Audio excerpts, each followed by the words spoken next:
Breaking News Update, September 6, 2023. Renz Abando babalik na sa Cable 2023 basketball, nakumbinsi na ring maglaro sa Korean Basketball League, KBL, si Colegio de San Juan de Letran star Renz Abando.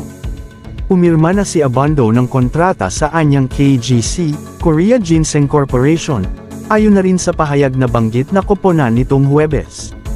Looking forward to the performance of the newly joined player, Renz Abando.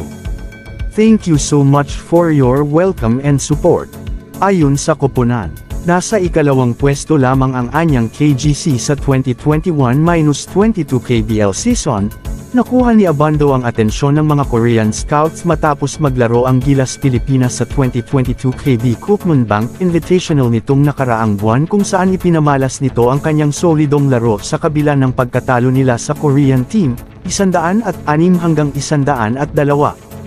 Dahil sa naging hakbang ni Abando, hindi na ito sa makikita sa NCAA tournament dahil hindi na niya tatapusin ang isa pang taong paglalaro sa Letran.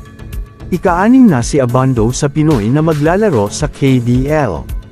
Nauna nang sumabak sa liga sina SJ Belangel, RJ Abarientos, Justin Gatang, Will Navarro, at Ethan Alvano.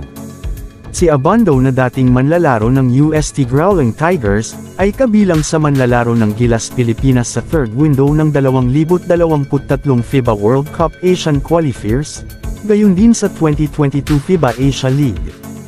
Kung bago ko lang sa channel na ito, huwag kalimutang mag-like, share and subscribe and paki-click sa notification bell button para updated ka sa bawat upload nating video. Maraming salamat po sa pagsubaybay.